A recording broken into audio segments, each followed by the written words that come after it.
휴가가 벌써 시작이 됐습니다. 오늘도 이미 이제 휴가 때문에 참여하지 못한다고 하신 분들이 여러 가정들이 계셨어요. 아마 또 다음 주, 그 다음 주까지 여러분들 아마 휴가들 떠나실 분들이 많이 계실 텐데, 여러분들 잘 쉼을 가지시되 또 그 휴가가 또 우리 그리스도인들의 덕을 해치지 않도록 늘 좀 주의하시기를 바랍니다. 어떤 한 청년이 오랜만에 군에서 휴가를 나와서 친구들과 술을 마셨어요. 너무 많이 마셔서 제정신이 없을 정도까지 술을 취해서 그 다음에 집으로 돌아가고 있었습니다. 멀지 않았기 때문에 이제 걸어서 가고 있는데 비틀비틀 걸으면서 가다가 어떤 한 어르신, 노인분하고 정면 충돌을 했어요. 자기도 나가 자빠졌다 일어나 보니까 자기는 괜찮은데 그 노인분이 그 바닥에 드러 누워 계신 거예요. 수염을 아주 잘 기르신 아주 풍채 좋은 노인이 이렇게 할아버지 괜찮아요 막 깨워봤는데 못 일어나시는 거예요. 근데 이 친구가 또 마음이 착한 친구라 그냥 갈 수가 없어서 그 할아버지를 이제 업었어요. 무지하게 무거운 거 하여튼 업고 집까지 겨우겨우 가서 자기 방에 누워드리고 이불 덮어드리고 그리고 자기는 이제 거실에 나와서 잠을 잤습니다. 아침에 술이 깨가지고 그 할아버지가 괜찮은지 방으로 들어갔다가 깜짝 놀랐습니다. 거기 누워 계셨냐면요, KFC 할아버지가 누워 계셨습니다. 잘 모르시는군요. 여러분들 우리 그 켄터키 프라이드 치킨 앞에 가면 옛날에 큰 그 할아버지 하얀 양복 입으신 그 할아버지 한 분이 서 계셔요. 여러분들 술 취하지 마시고 성령에 취하시기를 주의 이름으로 축원합니다. 그리스도인들은 사실은 취하여 사는 자들이에요. 세상 사람들은 술에 취하고 돈에 취하고 쾌락에 취하지만요, 하나님의 백성들은요, 하나님의 은혜에 취하고 사랑에 취하고 하나님의 여러분들 은총에 취하는 성령에 취하는 성도들이 되어야 될 줄로 믿습니다. 오늘 제가 바로 그 성령의 그 취함 속에 살았던 한 이야기를 잠깐 나누고자 합니다. 우리가 살아가는 시대는 불확실성의 시대입니다. 다시 말해서 그 어떤 것도 확실한 게 없어요. 옛날에는요, 진리라는 게 있었어요. 이거는 변하지 않는 진리예요. 그것이 진리면 그건 끝까지 진리였어요. 근데 요즘 시대에는요, 정해진 절대적 진리라는 게 없어요. 시간이 지나고 환경에 따라 진리는 언제든지 바뀌어지는 시대를 살아가고 있습니다. 사회학자들은 말하길요, 앞으로 30년 안에 우리가 알고 있는 직업의 반이 사라질 것이다 라고 얘기를 합니다. 어쩌면 우리 아이들, 우리의 손자, 손녀들은요, 전혀 써먹지 못할 것을 배우기 위해서 이렇게 수고하고 고생하고 있는지도 모릅니다. 그래서 부모들은 더 불안하고 염려합니다. 우리가 이 불확실한 시대 속에서 어떻게 우리들의 아이들을 키워야 될까? 아이들만 그런 게 아니죠. 들려지는 이야기마다 힘들고 어렵다는 이야기입니다. 청년들은 청년들대로요, 장년은 장년대로, 노년은 노년대로 힘들고 버거운 세상을, 그러한 삶을 살아가는 많은 이들이 우리의 곁에 있습니다. 여러분, 그래서 사람들이 무엇을 구하냐면 든든한 배경, 백을 원하는 거예요. 힘들고 어려울 때 자기를 도와줄 사람, 내 힘이 되어줄 사람, 나를 지탱해 줄 그러한 무엇인가, 누군가를 원하게 된다는 겁니다.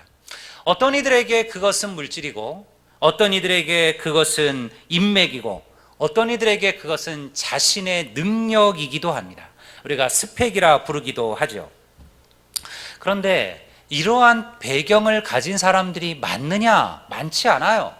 우리가 따져보면 실제로 어떠한 환경에도 흔들리지 않은 그러한 배경을 갖고 있는 이들은요, 그렇게 많지 않습니다.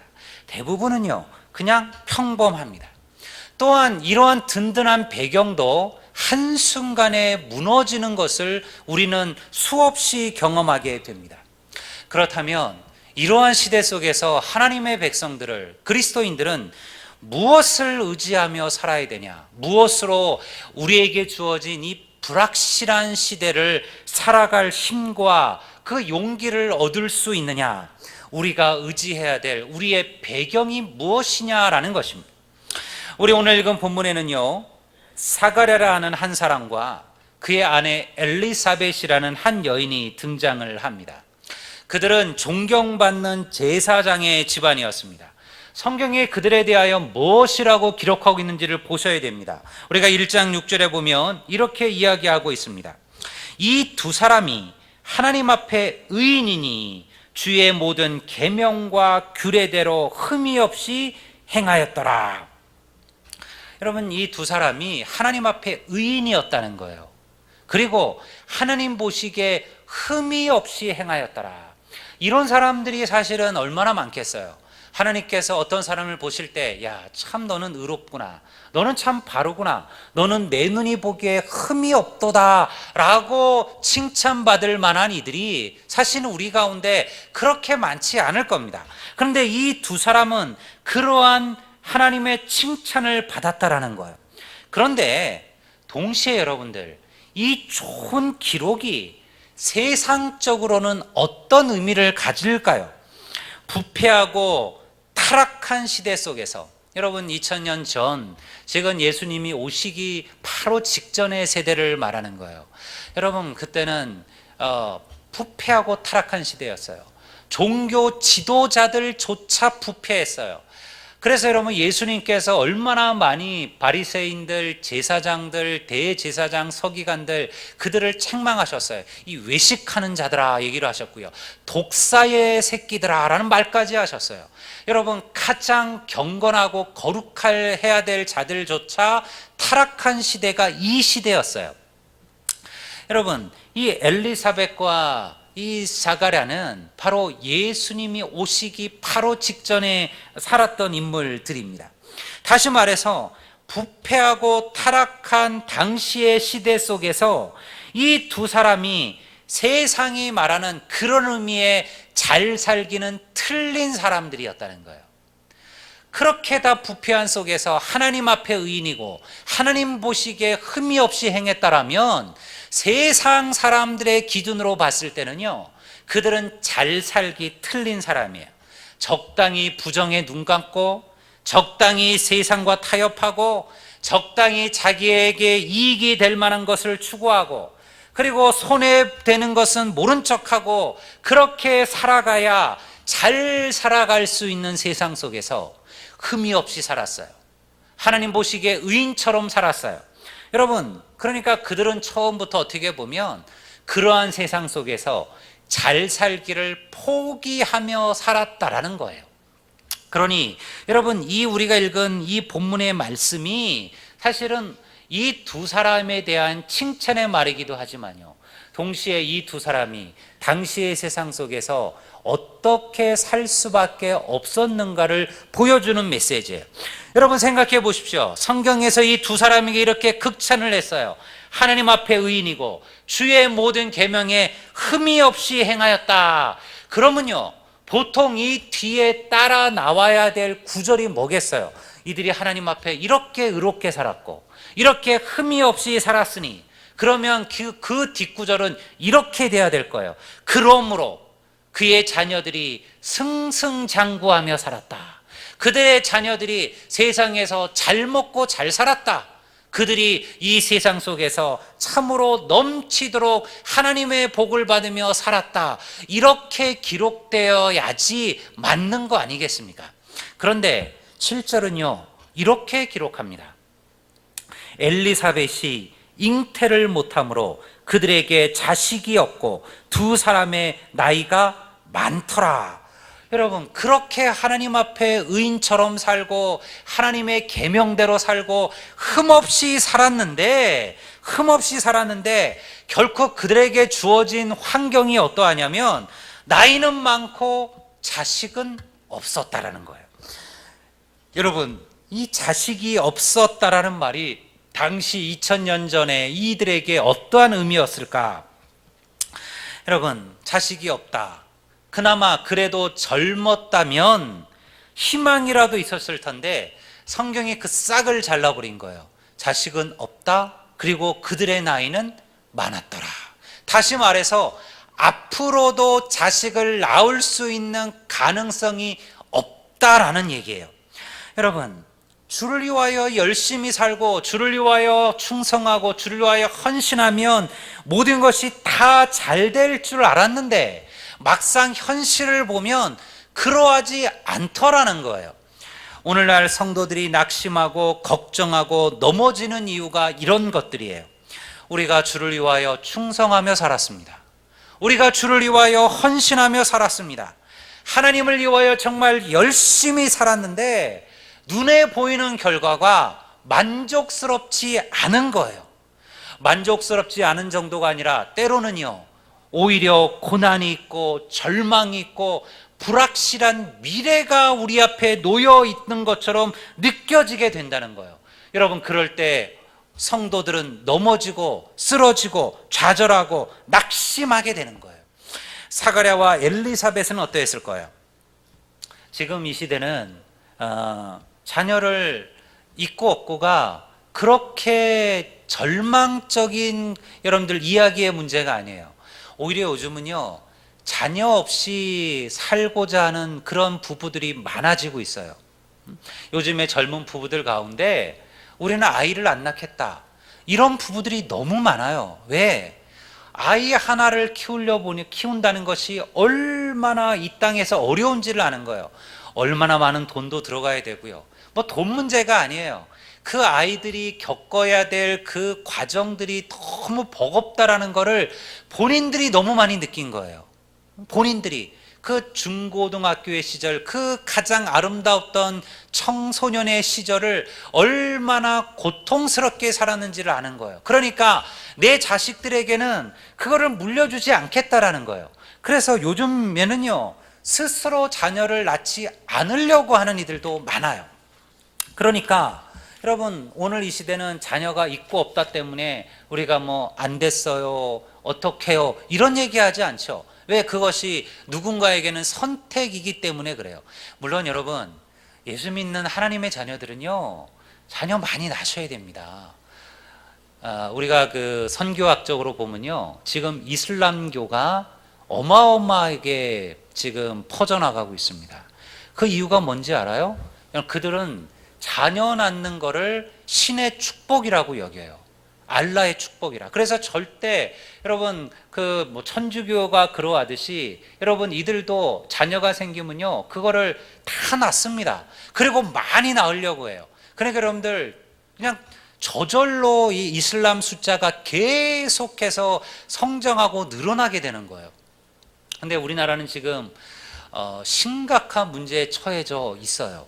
뭐 여러분 이미 나이가 드신 분들은 어쩔 수 없지만 우리 젊은 세대들은요, 여러분 많이 나으시기를 주의 이름으로 축원합니다. 그게 하나님의 축복이에요. 아멘하는 인간들이 하나도 없네. 이게 다 힘들다는 거예요. 이거 하나 키우도 우리 인생 즐기기도 바쁘다 생각하는데요. 여러분 하나님께서 그들을 키우실 줄로 믿습니다. 그게 우리가 내가 키워야 된다 생각하고 이렇게 생각하니까 힘든데요, 사실은 하나님께서 키우시는 거예요. 우리가 믿음으로 그걸 바라보는 거예요. 그렇게 해서 은혜를 베푸시는 거예요. 그런데 지금은 그렇지만 이 엘리사벳의 시대는요, 자녀가 없다는 것은 하나님께 버림받았다라는 의미예요. 일반 사람들도 아니고요, 제사장의 집안이에요. 그런데 자녀가 없어요.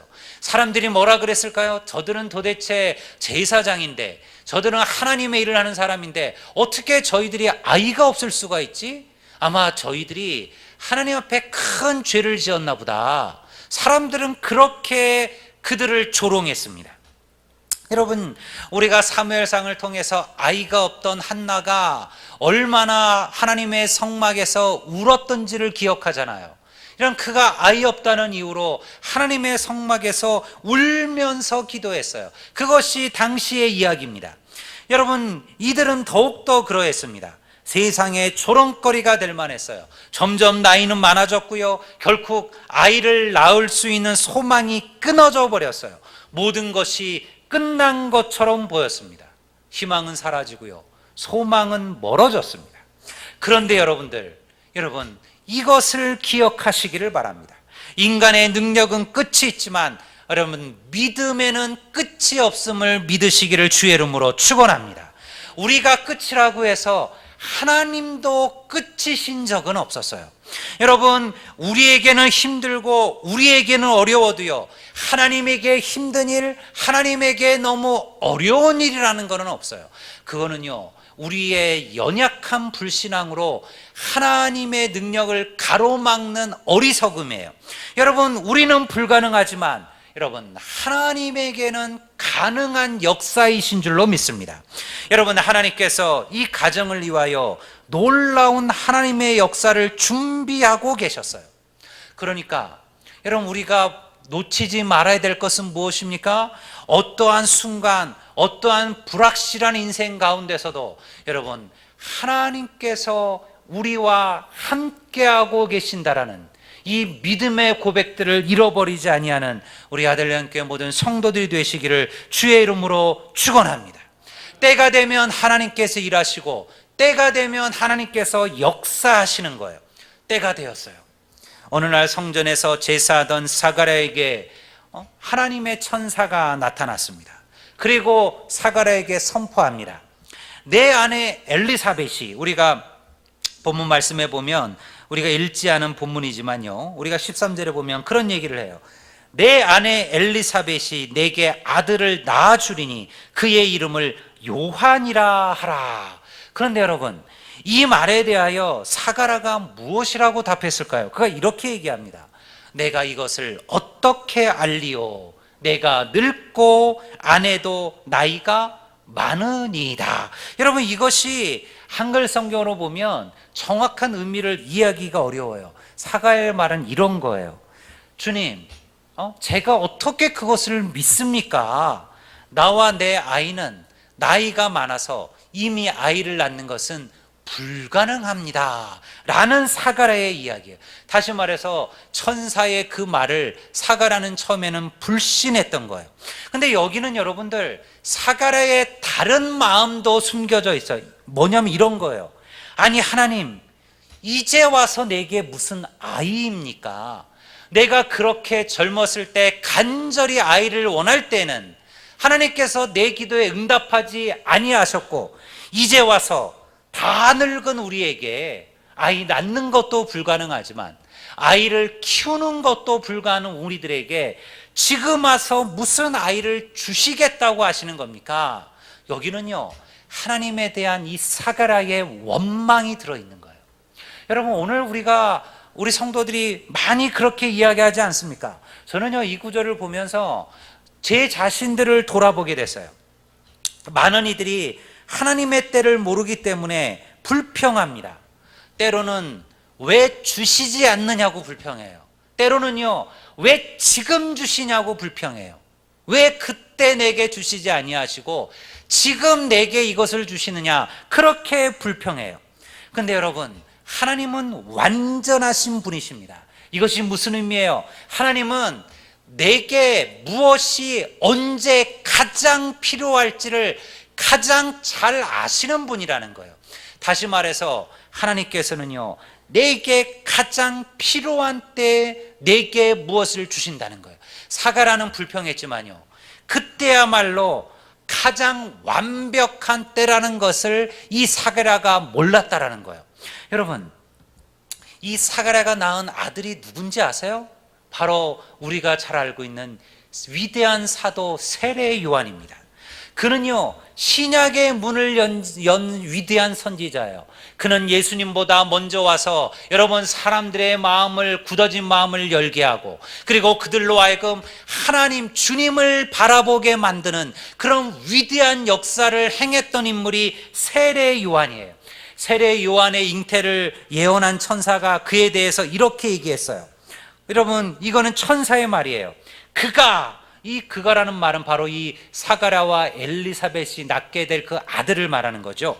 그가 이스라엘 자손을 주 곧 그들의 하나님께로 많이 돌아오게 하겠고, 또 엘리야의 심령과 능력으로 주 앞에 먼저 와서 아버지의 마음을 자식에게, 거스리는 자를 의인의 슬기에 돌아오게 하고 주를 위하여 세운 백성을 준비하리라, 예비하리라. 여러분, 이게 바로 사게라와 엘리사벳을 통해서 하나님께 주시고자 한 그 아들 세례 요한에 대한 예언이에요. 놀라운 예언이죠. 여러분, 하나님께서는 당신의 계획 속에서 때를 기다리고 있었던 거예요. 그 세례 요한이 언제 정말 필요한지. 그래서 여러분, 이 세례 요한의 잉태 6개월 후에 천사가 요셉과 마리아에게 나타나셔서 예수님의 수태를 알리는 이야기가 여러분 우리 복음서에 기록되어져 있었어요. 다시 말해서 여러분, 하나님께서는 사게라와 엘리사벳에게 가장 적절한 시간, 필요한 때에 그의 아들 세례 요한을 보내주신 것이죠. 여러분, 이것이 바로 하나님의 때요, 하나님의 방법이라는 겁니다. 사랑하는 여러분들, 그러니 여러분, 우리의 든든한 백은 무엇입니까? 이 세상의 것들이 아니라는 거예요. 세상의 어떠한 것도 완전하지 않습니다. 우리는 그런 것들을 믿으며 살아가시면 안 돼요. 그것이 우리에게 필요 없다라는 게 아니에요. 여러분, 우리도 물질 필요하죠. 여러분, 세상에 여러분 물질이 필요 없는 이들이 어디 있겠습니까? 여러분, 목사라고 할지라도 여러분 물질이 필요하죠. 저도 살아가야 될 물질이 필요합니다. 여러분, 모든 사람들은 그것들이 필요해요. 그러나 그것을 의지하며 살면 안 된다라는 거예요. 물질을 의지하는 자들은요, 결국 물질의 노예가 되고 넘어지게 되어져 있는 거예요. 제가 지난번 그 얘기를 해드렸잖아요. 왜 미국 사람들이 그들의 집회, 그들의 동전에 왜 In God we trust라는 말을 집어넣었을까? In God we trust. 우리는 하나님을 믿습니다라는 이 영적인 이야기를 가장 물질적인 곳, 가장 세속적인 그 돈에다가, 그 지폐에다가 왜 그들은 가장 영적인 것을 새겨 놓았을까? 여러분, 저는요, 지금의 미국의 힘이 거기서 나온다고 믿어요. 지금 미국이 옛날만큼 그렇게 종교적으로 세워 있지 못합니다. 그럼에도 여전히 미국은요, 이 종교적인 그 백그라운드가 사회 전반에 아직은 남아 있어요. 여러분, 그들이 미 합중국을 세우면서 그들이 다짐한 거예요. 우리가 이 나라를 세워갈 때 돈이 필요하다는 거 안다. 이 나라를 세우고 건설을 하고 이 나라를 발전시키려면 수많은 돈이 우리에게 필요함을 우리가 너무나 잘 안다. 그러나 그럼에도 불구하고 우리는 돈을 믿는 자, 돈을 의지하는 자가 아니라 우리는 하나님을 믿는 자라는 이 영적인 믿음으로 살아가는 이들이라는 것을 우리가 절대 잊어버리지 말자. 우리들의 자자손손에게도 이 믿음의 고백을 버리지 못하도록 하자. 여러분, 그래서 그들이 가장 많이 쓰는 여러분 그 돈에다가 그들이 믿음의 고백을 해놓았던 거예요. 여러분, 이것이 우리가 세상을 보는 관점이에요. 여러분, 400년간 이집트에서 노예로 살던 히브리 백성들이 가나안 땅에 들어가게 되고 그곳에 살게 되었을 때 하나님께서 그들에게 경고의 메시지를 주셨어요. 우리가 신명기 8장을 보면요, 이렇게 이야기합니다. 내가 먹어서 배부르고 아름다운 집을 짓고 거주하게 되며 또 너의 소와 양이 번성하며 내 은금이 증식되며 내 소유가 다 풍성하게 될 때 내 마음이 교만하여 내 하나님 여호와를 잊어버릴까 염려하노라. 저는요, 이것이 오늘 정확하게 하나님의 교회, 오늘 조국교회의 모습이고 오늘 이 백성들의 모습이라고 생각해요. 여러분, 이 시대가 어떠합니까? 우리가 잘 먹고 잘 살게 되었잖아요. 물론 여전히 어려운 이들, 절대적으로 빈곤한 이들도 남아있기는 하지만요, 그러나 여러분들, 우리가 옛날 정말 가난했던 때를 비교해 보면 여러분, 오늘 우리가 얼마나 잘 살게 되었습니까? 여러분, 힘들고 어렵다 말하면서도요, 휴가철이 되면요, 여러분, 고속도로가 완전히 꽉 막혀서 움직일 수 없을 정도까지 채워져 있습니다. 여러분, 수많은 비싼 소비 물건들이 여러분들 여전히 살려나가고 그렇게 있어요. 그런데 그렇게 되니까 하나님의 백성들이 하나님을 잊어버리기 시작하는 거예요. 요즘 목회자들은 그래서 어떨 때 주일날 너무 날이 좋으면 걱정해요. 오늘 또 성도들 놀러 가겠구나. 이 좋은 날 교회 안 오고. 옛날에는요, 우리가 좀 어려울 때, 못 살 때는요, 비 올 때를 걱정했어요. 비 오면 교회 안 오겠구나. 옷도 젖고, 우산 쓰고. 왜냐면 그때는 차도 없었잖아요. 우산 쓰고 막 비 내리는데 장마를 뚫고 교회 온다는 게 얼마나 어려웠어요. 그러니까 교회를 잘 안 왔어요. 옛날에는. 근데 요즘은요, 날이 너무 좋으면 목회자들이 걱정해요. 오늘도 많이 도망가겠구나. 안 나오겠구나. 근데 오히려 비 오면 오늘은 좀 오히려 예배를 많이 오겠구나. 이렇게 생각이 된다는 거예요. 왜? 우리가 여러분들 잘 살게 되니까요, 하나님을 잃어버린 거예요. 근데 여러분, 우리가 정말로 무엇을 의지하며 살아야 되느냐?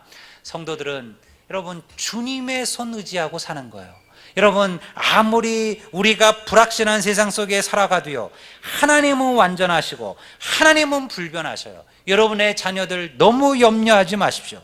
여러분, 그들의 모든 것들을 하나님에게 맡기십시오. 하나님께서 그들을 붙들어 주실 줄로 믿습니다.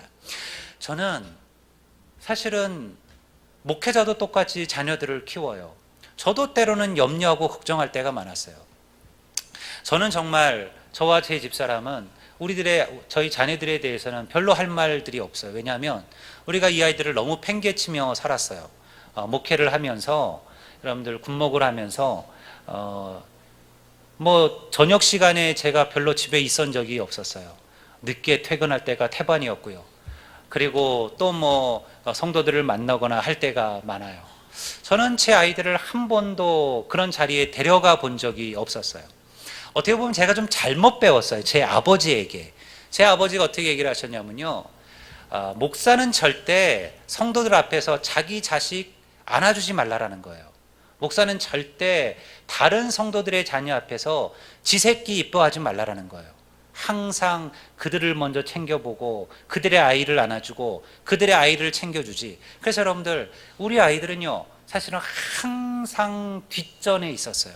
항상 집에 둘이서 살았어요. 여러분, 그래서 우리 아이들이 이 둘이 이렇게 친한 거예요. 제가 보면 저것들이 너무 친해서 여자친구를 안 사귀어요. 지들끼리 너무 재밌는 거예요. 집에서도 지들끼리만 놀아요. 지들끼리만. 그럴 수밖에 없어요. 그게 좀 안타까워. 왜냐하면 정말 어떨 때는 며칠씩 둘이 살았어요. 일이 있어서 우리들이 무슨 선교를 가야 된다 그러면요, 어쩔 수 없었어요. 옆에 있는 집사님들에게 대충 부탁해 놓고, 집사님 아침에 우리 아이들 밥만 좀 챙겨달라고, 김밥만 좀 사다 달라고, 그렇게 얘기하고 제가 갔던 적이 한두 번이 아니었어요. 그래서 사실 저는 저와 집사람 우리 아이들한테 좀 미안한 마음을 너무 많이 가져요. 근데 여러분, 제가 여러분들 한 가지 얘기할 수 있는 건 있어요. 잘 컸잖아요. 이상해지지 않았잖아요. 한 번 부모에게 반항한 적 없어요. 하라는 거 여러분들, 지금도 제가 앞에 여기 앉아서 찬양하는 거 보면 저것들은 안 세우는 게 난데, 이런 생각을 해요. 왜냐하면 안 해봤었거든요. 평생 중고등부도 한번 경험해보지 못하고 군인교회만 따라다녔어요. 군인교회 중고등부가 있습니까 여러분들? 몇 명 성도도 되지도 않는데요. 매일 어른 예배 왔다가 지들끼리 먼저 집에 가서 지들끼리 밥 먹고, 그렇게 사실은 그 아이들의 사실은 십몇 년을 그렇게 산 거예요. 근데 저는요, 그런 은혜는 있어요. 그럼에도 내 아버지, 내 어머니가 저희들을 그렇게 돌보지 못했어요. 근데 여러분, 제가 잘 컸잖아요. 이 정도면 잘 큰 거 아닙니까? 여러분, 이 정도면 여러분 잘 살았지 않았습니까? 여러분, 그렇게 했듯이 하나님께서 내 자녀들도 그렇게 키우실 것이라는 믿음이 있어요. 여러분, 우리 모두는 이런 믿음으로 사는 거예요. 여러분, 때로 걱정스럽습니다. 염려스럽습니다.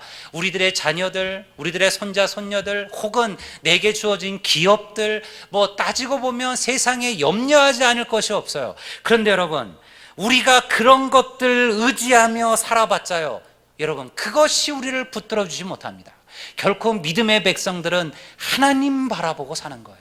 주님 외에는 우리에게 다른 소망이 없음을 믿고 사는 거예요. 이것이 하나님의 은혜예요. 여러분, 세례 요한의 그 끝을 보십시오. 그가 뭐라고 얘기합니까? 우리가 1장 66절에 보면 아주 의미 있는 구절 하나가 등장해요. 듣는 사람이 다 이 말을 마음에 두며 이르되 이 아이가 장차 어찌 될까 하니 이는 주의 손이 그와 함께 하심이라. 여러분, 나이 많은 사가랴와 엘리사벳이 그 아이를 어찌 잘 돌보겠습니까? 여러분, 그 아이가 여러분 제대로 크기 전에 아마도 사가랴와 엘리사벳은 하나님께서 거두어 가실지도 몰라요. 그럼에도 불구하고 여러분, 하나님의 말씀은 뭐라고 이야기합니까? 주의 손이 그와 함께 하였다 얘기하는 거예요. 누가 그의 힘이 되고 누가 그의 배경이 되었느냐? 하나님이 그들의 힘, 하나님이 그들의 배경이 되어주셨다는 거예요. 여러분, 오늘날 세상은 이러한 소망을 품습니다. 나이든 부모 밑에서 태어난 세례 요한, 가난한 제사장의 집안, 그렇게 태어난 아기 요한을 보며 사람들은 기대와 소망을 품었다는 것. 이 아이가 장차 어찌 될꼬, 이 아이가 장차 어떤 일들을, 어떤 역사를 행할꼬. 왜냐하면 하나님의 손이 그들과 함께하고 있음을 그들의 눈으로 보았기 때문에 그래요. 여러분, 하나님의 손이 붙드는 아이, 사람들은 기대할 수밖에 없죠. 로마의 창과 칼에 굴복하여 식민지로 살아가는 그들, 여러분, 부패하고 썩은 지도자들과 교만하고 완악한 왕, 하루하루 먹고 사는 것이 고통인 백성들, 여러분, 그런 이들에게 하나님의 손이 함께하는 요한은 희망이자 소망이었다는 거예요. 저는 오늘 하나님의 백성들이, 오늘 조국의 교회가, 그리고 우리 아델레안 교회가 이러한 세상의 소망과 희망이 되기를 주의 이름으로 축원합니다. 이 악한 세상 속에서, 여러분, 이 어려운 세상, 이 불확실한 세상 속에서, 가난한 자들과 아픈 이들의 신음이 들리는 세상 속에서 하나님의 교회는 희망이 되어야만 합니다. 하나님의 교회는 소망이 되어야만 합니다. 주님의 손이 함께 하시면 누가 우리를 당해내겠습니까? 주의 손이 붙드시면 누가 우리를 대적하겠습니까? 내 자녀에게, 여러분들, 내 손자들에게, 손녀들에게 하나님의 손이 함께 하신다면 그 아이가 장차 어떻게 될지 누가 상상이나 할 수 있겠습니까? 그러니 여러분들, 하나님의 손을 붙드시기를 바랍니다. 세상의 것들을 의지하지 마시고 하나님을 붙드시고 하나님에게 여러분들의 자녀들과 여러분들의 염려와 여러분의 근심과 걱정을 주님의 손에 맡기시기를 바랍니다. 반드시 그 하나님께서 당신의 손으로 우리를 붙들어 주시고, 그리고 언제든지 가장 좋은 것으로 우리의 삶을 인도하여 주실 줄로 믿습니다. 오늘 이 말씀이 우리들에게 고백되어지고 믿어지게 되시기를 우리 주의 이름으로 축원합니다. 우리 다 같이